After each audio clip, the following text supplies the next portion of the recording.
and welcome to Let's Talk eBay. My name is RichardJPasini. Today is October 2nd, 2021. Thank you for tuning in. I just want to start off by saying thank you to all the new subscribers who recently subscribed to my channel. It's greatly appreciated. Hope you like the content and you come back for more. Today, I want to talk about buying untested items.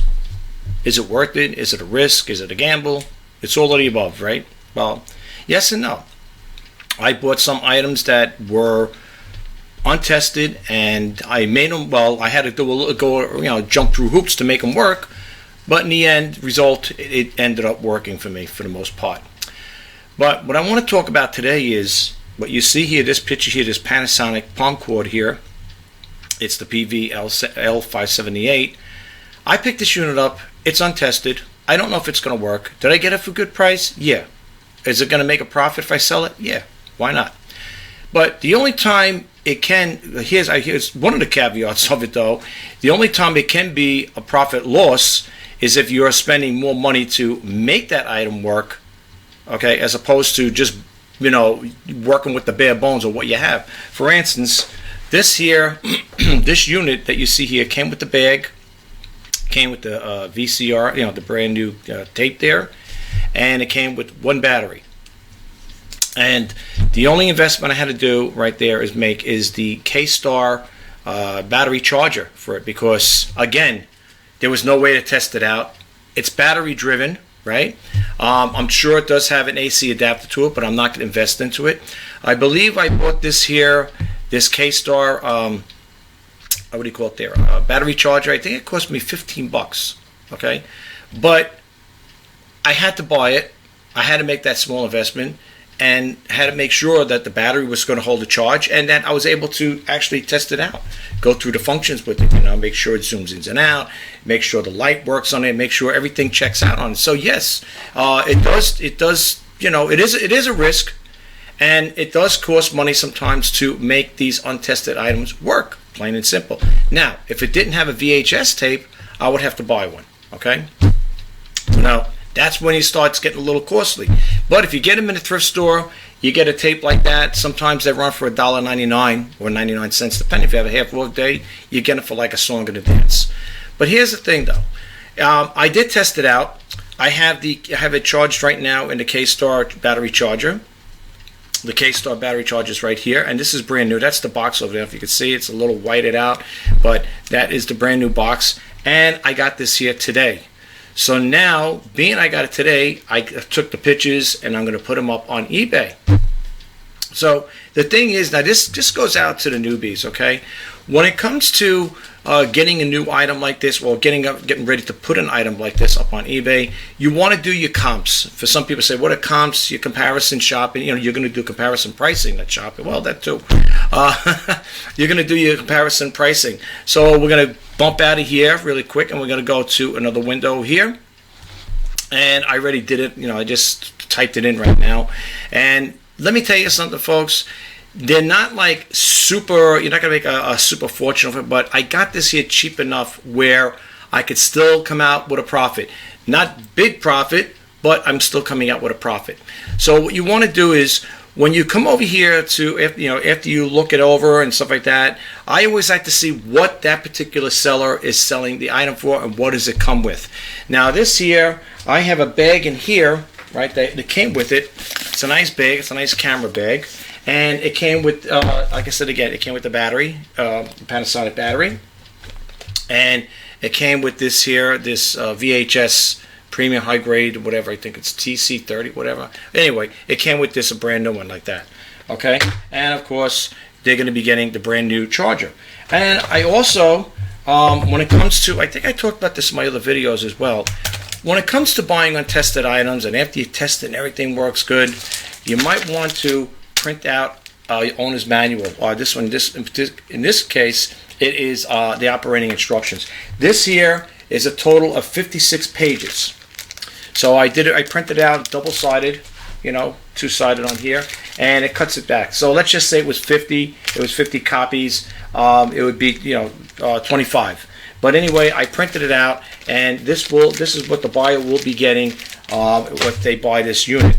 Now, when it comes to buying these items and stuff like that, it's always good to get an idea of the measurements. I have a card over here of the UPS. This most likely is going to go PS, and I like to always keep it on hand. Of course, I want to know the hours. And in this particular case, it's Monday through Friday, 8:30 a.m. to 6:30 p.m.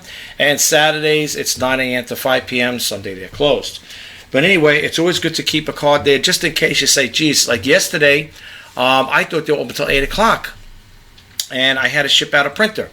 And the printer was pretty big, whatever. But anyway, so I said, oh, geez, I think it's open until 8 o'clock. But then someone told me, you better check before you take your sweet time going down there. So I pulled out the UPS store card and I said, oh, it closed at 6:30 p.m. So with that, needless to say, I packed it up and jotted down there, got it taken care of. So hopefully the buyer will get it in the next couple of days. Now, it's also good to, when you're getting ready to use a box, this is for the newbies to prep yourself. Because you want to be pretty accurate when it comes to putting the measurements in there.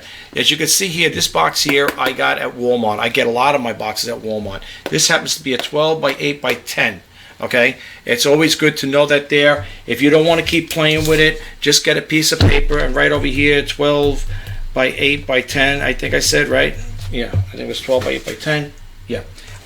You want to keep that there, and then what you could do is also, until you actually ship it out, it's always good to put how many pounds it weighs. And again, this is not going to weigh a lot. I have two scales here. I have one for the United States Postal Service, which is a 10-pound scale, and I picked up one a while back because the scale, I had one. It had the wire on it, the one with the detachable LED screen. We could read it. I had it, but I guess because I kept going back and forth with it, the cable got messed up and the thing burnt out, whatever. So I forgot about it. It was an Accutech. This one here is another one. Is an Accutech. This is it goes up to 50 pounds, and that's my limit. I'm not going to buy ones for 120 pounds because, first off, it's too heavy to lug around, and secondly, I don't ship things at over 100 pounds or better. As a matter of fact, I'm lucky I ship out things that weigh 35 pounds. That box that I shipped out yesterday for the printer, it was a pretty heavy printer. It was an HP, I think it was the P20510, whatever it was, DN. It's heavy. And with the double boxing and the packaging there, it came to 35 pounds. And believe me, as you get older, things get a little more heavy and difficult to move around. But it was in a big box because I didn't put a lot of packing around it. But anyway, so I picked this one up here, and I like it. It's a maximum 50 pound, and this does it for the heaviest stuff. This one here only goes up to 10 pounds. Okay, so for this particular job here with this camera and bag, I know I can get away with it. Let me shut this off. I know I can get away with the 10-pound scale. That one you see here, I bought this at the U.S. Postal Service. They sell them at the postal the window, and this was I think $39. Kind of a lot, to be honest with you, $40 for this thing, but. I needed a scale. I didn't want to go shopping around. I figured, hey, it's a postal scale. But anyway, so what you want to do is get yourself one of these scales. It doesn't have to be a U.S. Postal one, postal one. You could just go basically on eBay and look up Accutech. I recommend Accutech. I think they're good scales. I've seen quite a few eBay sellers using them in their videos, so they're pretty good. So basically what you want to do, and again, this is for the newbie. Here I just taped this up very briefly here because I can't leave this taped up, and I'll tell you why. I'll show you why in a second. Okay, I did it for photography purposes, so if I can get it off. It looks like I'm going to have to cut it off. Okay, I use the clear packing tape to keep it stable like that there, and the reason why I got to cut it off is because it's one of these pull things. It doesn't open up on the side, it opens up this way. I'll show you what I'm talking about. This way, like this, see? So if I had this thing tied, if I had this all stuff like that, I couldn't get the thing in here. So what you want to do is when you're selling something like this, especially a camera, it's padded in there. Okay, it's got padding in here. What you want to do is, in a case like this here, you want to attach the battery to the unit. The less things that flop around, the better. You pop it in here like this. Once again, like that. You pop it in, put it in the bag itself. This goes in the bag compartments, right? It's got the bag compartment over here. You can see it on my other screen there. I'm sorry, I got my little camera there. That's why I like that little camera. Okay, so anyway, you could put it in here, the the VHS, and then when that battery's, you got another one of here that's charging up. When that's finished, I'm going to take that, put this here in the bag, and then we're going to weigh it all up together. Now right now I could probably take that out because that looks like it's already charged. It's getting on the green. I don't know if you can see that there. Can you see it over there, guys, on the webcam here? See it? It's going on to 4 here. Usually when it hits the 4, it's fully charged. Really good. This is a good K-Star is good. This is the third one I purchased, folks, just to let you guys know. Okay, so what you want to do is, after it's done, right, you want to take this out because we're going to unplug it, of course, and we're going to take this over here. We're going to put this cord over here, like this here. I always save the twisties, especially in that, because it's brand new, and people are going to want to make sure, hey, you know, if you're selling it brand new, they're going to want to see it in brand new condition. So put the little twisty back on here again, and put this in here. I know there's a bag in here. Yep, that came with it. And then what we're going to do is we're going to get the measurement. Well, we already got the measurement. Just going to get the weight. Oh, here we go. I got to put this in here like this. It's always good to pack it the way you got is the way you should send it back to the buyer. Well, send it back to them like that. And put the cable in here like that. It's very important that, you know, everything that you're going to put in here, you make sure it's all, you know, included with the weight, because remember, folks, ounces turn to pounds. Okay, remember that. All right, so let's put this over here like this here. Pack it in this bag here, and get it in here. Okay, like that. And then again, we could just put this on the side like that if you want. Pack it like that. Okay, and zipper it up. And for all intents and purposes, I'm going to put this battery over here. The one that comes in there, that battery that I'm showing you in there right now, that's not good, that battery. That battery doesn't hold a good charge, not that I know of. I didn't give it a fully tested, but you know, it doesn't hold a good charge. Okay, and if you're going to do things like this here, print out an operation manual or whatever, it's always good to get everything, just what you're going to send, and make sure, you know, you got the proper weights. Now, here's the thing. Forgot the most important thing. Now, I'm going to put paper in here and stuff like this here. I'm going to pack it up with paper. Okay, well, you want to put it in the box like this here, because remember, even the boxes is going to create weight. Okay, like that, and then you want to put this in here, and some more paper will go in here, or bubble wrap or whatever, and then we'll take it from there. Now, let's see what this weighs up. We're going to get it here. I'm going to hit the hold button.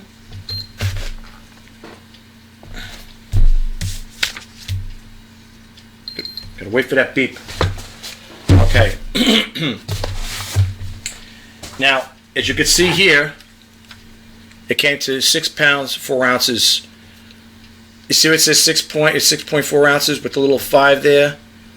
You round it off to 6 pounds 5 ounces. That's how I do it. So where's my pen? My pen's gone. Oh my goodness, I lost my pen. Here it is. Yeah. So now I'm going to write over here 6 pounds and write 5 ounces. That's with the box. Now, here's the thing. I know when I add more paper to it, it's going to increase it. If I take this up to 7 pounds, most likely it's going to be 7 pounds after I add the paper and some other stuff to it, because I like to sometimes, you know, really secure these things. Sometimes I put cardboard around them just to make sure, you know, it doesn't get damaged. If it goes with UPS, I remember talking to one of the UPS guys over there, and I was sending out a printer. And I remember the UPS guy was saying, you feel, because he felt like it wasn't packed well. I said, no. I go, well, it's pretty packed pretty well. And he goes, well, I don't know, you seem a little doubtful. I said, well, you know what? Let me take it back home and I'll come back. You know, I had plenty of time to do it.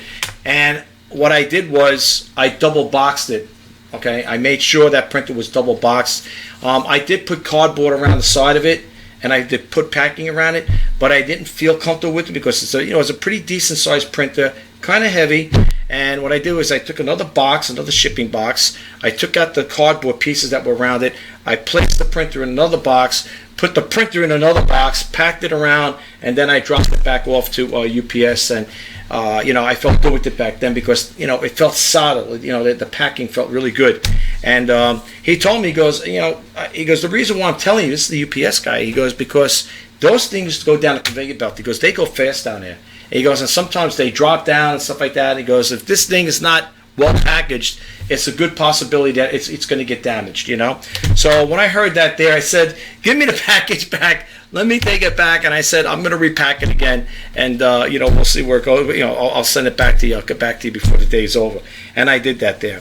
The other thing I want to talk about really quick is when it comes to doing your comps. Now, again, when you're doing comparisons with other sellers, you know, you could, if you're going to offer free shipping, this guy here, his shipping, he's got it for $40 plus $28 for shipping.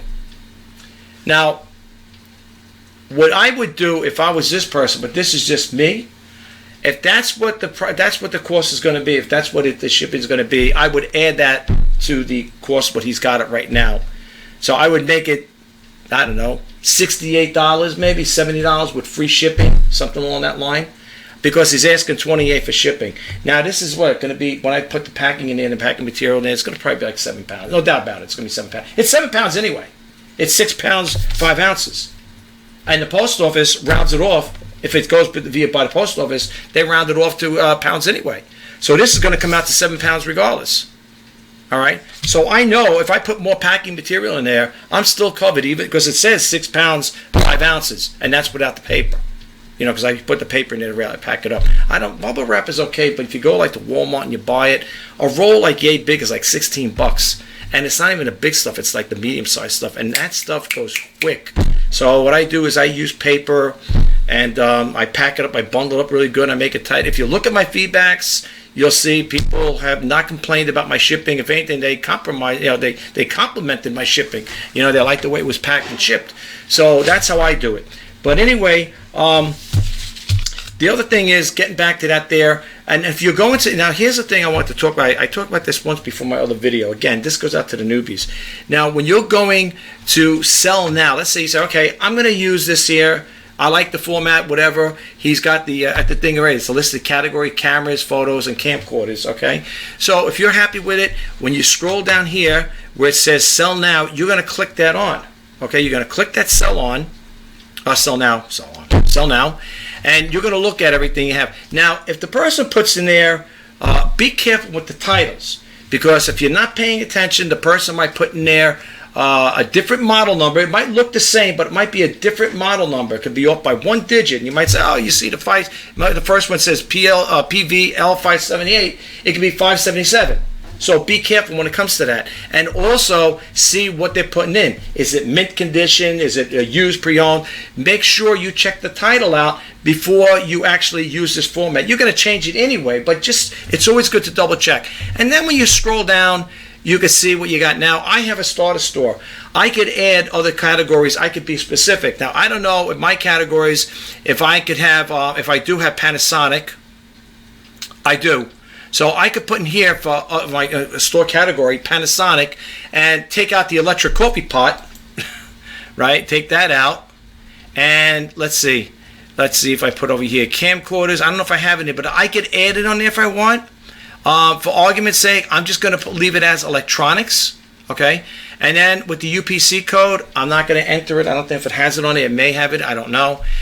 In the condition description, it's always good to just throw something in there. I always like to say, which is true, this item has been tested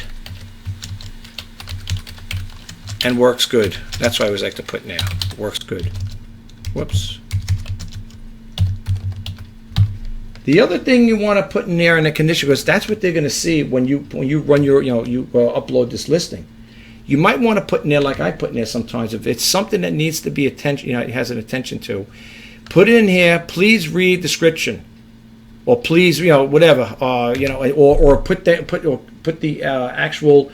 If there's a problem or an issue with this here, you could put it in there. For example, let's say it doesn't rewind, or the viewfinder is broken, or something along that line. You could put up there, give them a little heads up prior for them going into the whole description, stuff like that, reading it. So you could always do things of that nature too. I've done it myself. Whenever I do my listings, if there's something that needs to be addressed, I will put it in the condition description. This way, giving the buyer a heads up, like, hey, listen, the item's nice, but please read the description. you know. So once you do that there, then you're going to come over here and you're going to do your photos, whatever. So let's go over here. Okay, and I want to show you something with the photos. If I can get here. What happened here, guys? What happened here? My computer is going wacky today. Let's see. I can't get to the photos. I'm sorry, guys. Usually it's in the picture folder. Okay, here we go. I don't know. Okay, and it's over here, 10.2. Okay, so I have other stuff I'm going to put up there too as well.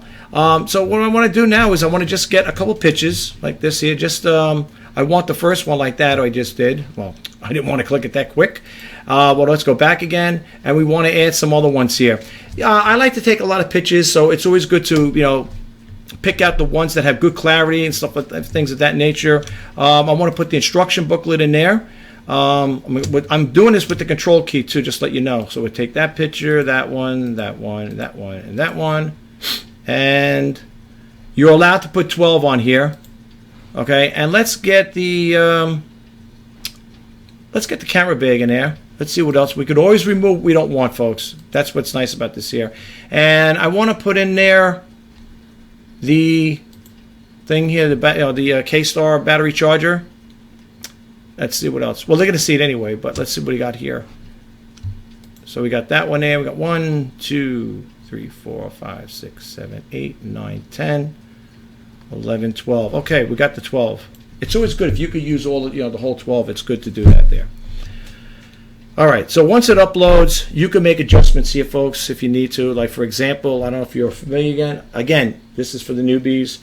What you would do is that you got like a little toolbar here that eBay puts over here. Now, if you got the photo limit, you're going to get this here. It's okay. Just click OK. I probably clicked too many of them.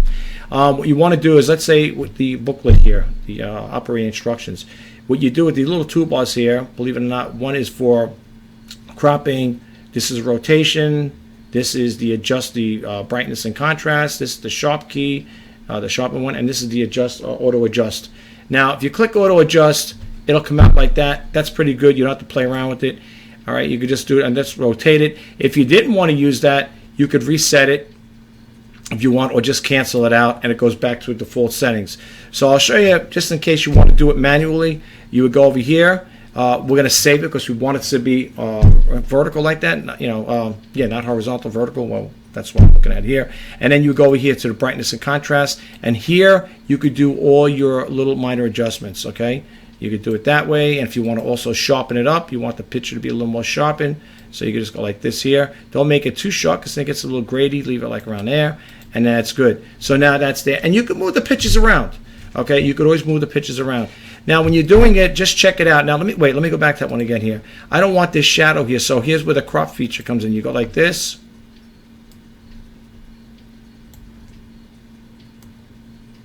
Get that out of there. Like this,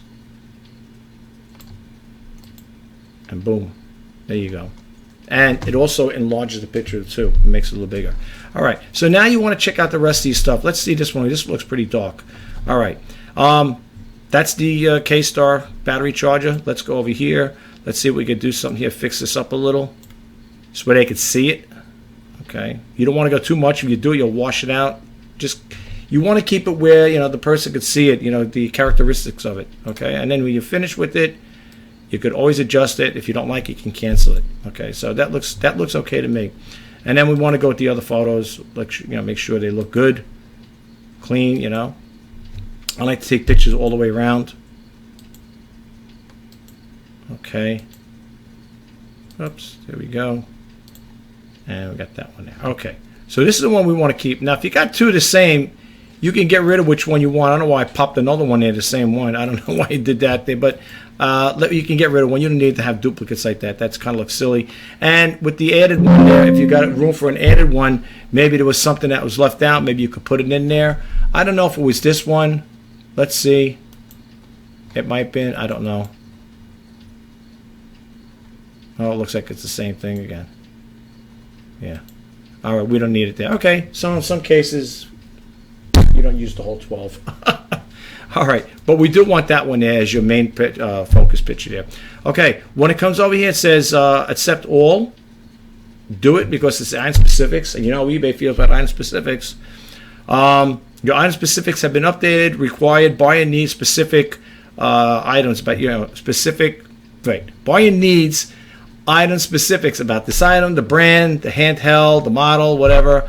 You could do all that there. Now, I'm not going to take too much of your time with this here. I'm going to go through this myself because I got to also do my description here. I have a template I use from front page 2002. That's what I use. So I'm going to come back to this. Now, if you get a lot or you get bogged down, or let's say for some reason you got to step out, you can't finish it up, you could always save the, the draft. But for the most part, if you have an idea of what you're going to sell, let's say I'm going to sell this here for, let's say I'm going to put it in for, I don't know, I'm going to try 80, okay? And I'm going to give it the discounts and so on and so forth. Now, what I want to show you is when you're coming down here, make sure if you see international shipping, if you are interested in international shipping, fine. If not, uncheck it. I don't do international shipping, okay? Now, when it comes to the packaging, I'm going to put over here 6 to 7 pounds, because we know I know with I put the paper in, it's going to round it off to 7 pounds. It is 7 pounds anyway.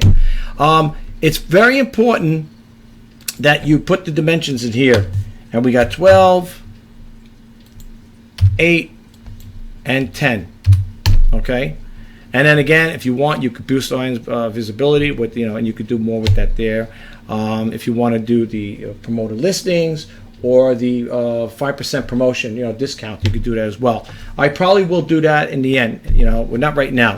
And then, of course, when you're not ready to exactly list it just yet, save it as a draft. Okay. Now, when it comes to buying untested items, I know a lot of people probably, they don't feel comfortable with it, and that's fine. You don't have to, buy them if you don't want to. I buy a lot. I can't say I buy a lot, but I don't buy that little either. I bought a lot of items that were untested, and thank God they work. Okay, I lucked out. I guess you could say I just have a lucky streak when it comes to things of that nature, because very rarely will I come across one of those there where it doesn't work, and I have to sell it for parts. It's happened. I think I told a story about a printer I put out. It was HP. It might have been one of my videos, unless I didn't put it out. And I got it for nothing. And it worked good. The only thing is I couldn't test it because I didn't have no ink cartridges. So I had to order brand new ink cartridges for this printer. Now, mind you, I got it for nothing. Okay, the printer was given to me for nothing. The only problem is when I put the cartridges in the carriage, where the printer carriage, whatever, where it goes back and forth, right, and it oscillates back and forth, it would get stuck. So that could have been a good working printer. I didn't know how to fix it. I toyed around to try to fix it, to make it where it would work, and it didn't. So what did I have to do with that? I put it up for parts not working. The thing sold. But if you're going to do that, folks, if you're going to sell items like that, or if it is untested, I've seen other sellers on eBay do it. They'll say, if they're selling something electronic, maybe vintage, whatever, say untested, or this item has not been tested, and yet they put up for sale, and people will still buy it. Okay. Me, on the other hand, I like to be upfront and frank with people. If I tell a person, and I'm very definitive with my listings, my descriptions. I will tell a person if it's got an issue with it, if it's got a problem, a scratch, a ding, or a dent, or whatever. And I usually tell people when it comes to electronics, the item is not coming with software. If it's a computer or a laptop, I'll say it does not come with original packaging, software, no drivers, and things, and no user guides. I'm giving a buyer a heads up prior to making a purchase, and that's what you want to do when you become selling on eBay and you become more familiar with it, and or you're more comfortable with it. Be upfront and honest with the buyers, folks, because if not, and you just take it and you dismiss what I'm saying, and I just got to throw it on the side, don't worry about it, it's going to come back to haunt you, especially if you take eBay serious like I do. I take eBay serious. I've been on eBay, just to throw this out there, I've been on eBay since 1999. Over 20 years I've been on this platform, okay? Selling on and off, because I know a lot of you may look at my feedback and say, guy's been over there, all he's got is 1,409 feedbacks. Not everybody leaves feedbacks, they're not required to. It's not mandatory. It's not mandatory for a person to say, eBay, what's eBay going to do? We want you to get that person a feedback. It wouldn't have been that much because first off, I had a full-time job anyway. So there's no way. That's why I said it was on and off back then. I started getting more heavy into selling on eBay and creating more videos when I got laid off my last job, which was back in 2016. 1,000 jobs went overseas, and my job happened to go with it. So it really hurt, I'll be honest with you. But here I am today doing eBay. It was a part-time hobby. Now it's more like a full-time hobby, and I'm doing YouTube. Again, was probably at one point part-time. Now it's a full-time gig for me. I think I'm up to 1,450 videos or something like that, 453 videos, something like that. That was the last time I looked at it, I think, at Social Blade. But it doesn't matter how many videos you make. It's the content is what's going to bring more people to liking your videos and hopefully like me as well. The other thing I want to share with you really quick is in case you've never seen this program. I use it a lot when it comes to listing. It's called watchcount.com. What's most popular on eBay as voted by eBay users. Now, if you want to get to, if you want to check this out, I'm going to give you a URL. Very simple, www.watchcount.com. And on that note, I need a little swig of water. Get cotton mouth over here talking so much. I'm sorry, guys. Anyway, so what you want to do is, this is what I do with this program here. I will key in or copy and paste the information, the title in here, to see where this lines up. Now, as far as in the what do you call it, where it stacks up on eBay, you know what I'm saying? Up the totem pole, if you want to call it that there. So there's also other ways to decipher how to get your item higher on search by changing the name around. For example, this is Panasonic PVL578 VHS camcorder palm recorder. You could just get rid of this stuff, and sometimes you'll see the figures will change. It's only showing one. So let's click over here. It says show me. Let's see what happens. Okay, now you got 3 of them. That guy's still in first place, and you got one over here, and mine's going to probably be on the bottom. Whatever. So here you got, like I said, 3 right there. Now, what I wanted to say is, whenever I do this here, I use this particular program, I will go to the one with the most watches. In this particular case, it's only 1 watcher. But if you check other stuff out, you'll see what I'm talking about. If you use this program, you'll see things like if people are buying Apple iPhones or whatever, used and new, you'll see a lot of watches on there. But then again, folks, just to throw this out there, just because there are a lot of views on it, or I should say watches, it doesn't mean they're all buyers. Those are people watching to see if that particular item is going to sell for that amount of money. I talked about some other videos where a piece of a grilled cheese, a bitten piece of a grilled cheese sandwich that looked like the Virgin Mary sold for X amount of thousands of dollars. I'm serious. You might come across things like that. People will still, go for those things. They'll still zone in on it. And for the most part, you'll be surprised of what people put out there and what they're selling. Now, sometimes people may say that's like a big clickbait. Can't talk this more today. Clickbait. They'll put something crazy out there like that. Okay? But it's true. That's a true thing. A piece of a grilled cheese sandwich that looked like the Virgin Mary. It had like the image on it. And it sold. I think the company I bought was Golden Casino. I think it was Golden Casino, something like that. They bought that one, and they bought another thing. I don't know if it was the Ghost Cane. But they bought that up. They bought that stuff up. Now, again, what can I say? But here's the point I'm getting at. If you were to look that one up there on this one, on this particular program, or something other than that, I usually like to go the ones that have the most highest watches on here. And the reason why I say that is because not only do you have a lot of watches, which in turn can be your competition, but you may have a percentage of buyers over there, potential buyers, that are looking at that item.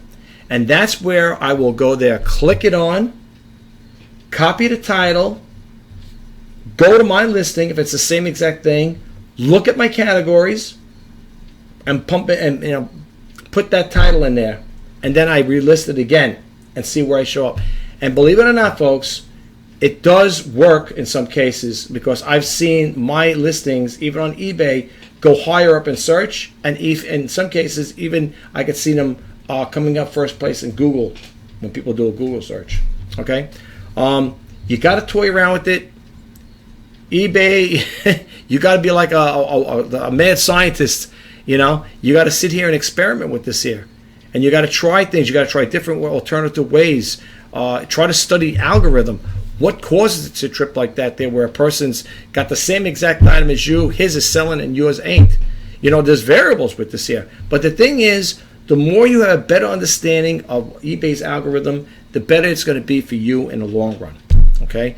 Take your time, use this program, see where, you know, see how you feel about it. I like it, I love it. It's what I use. So I don't know if that tells you anything, but I recommend it. But anyway, guys, I don't know how long this video is going to be. I just want to say, you know, if you are thinking about selling on eBay, or you are a seller on eBay, I'm wishing you guys all the best. And I'm going to leave this little quote to you from Jeff Bezos at the end of this video. Until next time, my name is Rich Pasini. Today is October 2nd, 2021. Thanks again. Enjoy your weekend. Until next time, bye-bye for now. None of this is easy. All of it is hard. But I want to inspire you. And so think about this. Big things start small.